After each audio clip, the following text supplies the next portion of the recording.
Let's talk about a giallo film again, why not?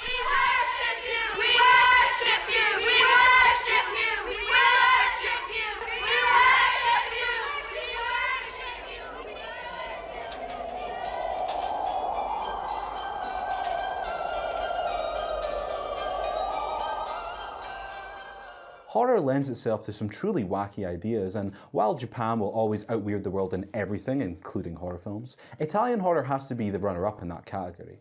Enter Phenomena. Directed by the legend Dario Argento, this is right bang smack in the middle of when he was on fire, pumping out classic after classic. The plot involves a serial killer that is on the loose at a remote Swiss boarding school. A young girl who's just been transferred there finds out that she has the power to communicate with insects, and decides to use this newfound power to catch the killer. Oh yeah, you heard right, that's the actual plot. It's an Argento film through and through.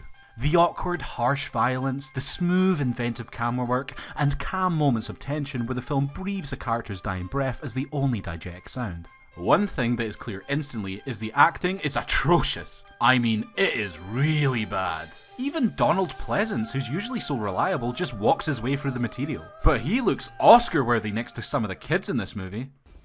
You mind if I watch TV? I've got earphones. Yeah, nice read there, kid. Now, if you could just do it again, but like a human. Earphones. Despite this, the best scenes in the movie I found were just Donald Pleasance and the main character Jennifer discussing the case and talking about insects. Yeah, just having a chat. It's during these scenes that there's at least a consistent tone and the plot actually unravels rather than churns in place. For a film with such a crazy concept, it's surprisingly flat and lifeless. Yes, there is weird things that are happening, but the film moves at such a crawl and has too many questionable choices in its execution for it to work. I must wake up.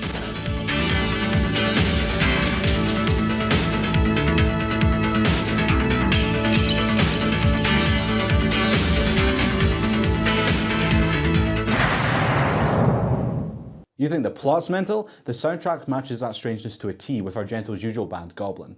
The main theme sounds like a Final Fantasy boss battle. There's these strange guitar riffs, but sometimes it doesn't even fit. Then there's Iron Maiden and Motorhead songs rammed into certain scenes that kill the movie stone dead. Look, I love Iron Maiden and Motorhead, but they have no business being here.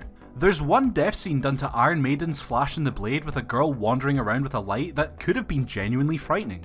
But its potential is lost when this is the soundtrack we're given.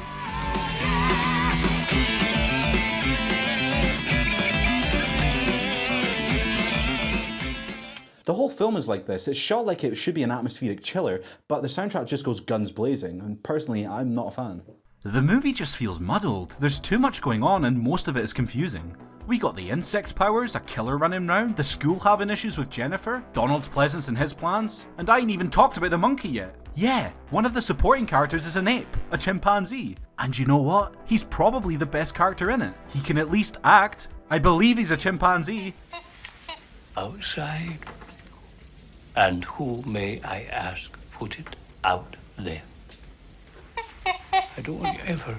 Earphones. The film does have moments of beauty, and as usual, the kaleidoscope editing and camera work are still superb, but the film is drenched in this blue hue.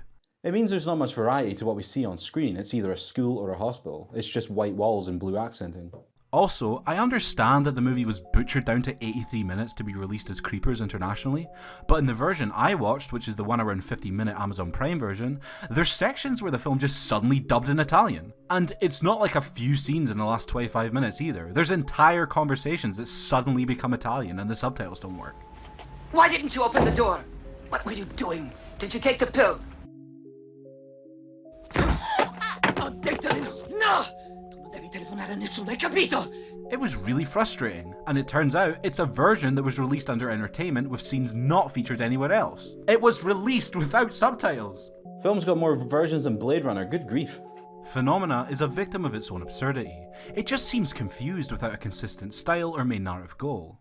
If you're a fan of weird films, you might get a kick out of how random everything is, but for me, sadly, it's one of Argento's weakest efforts. An underwhelming slog.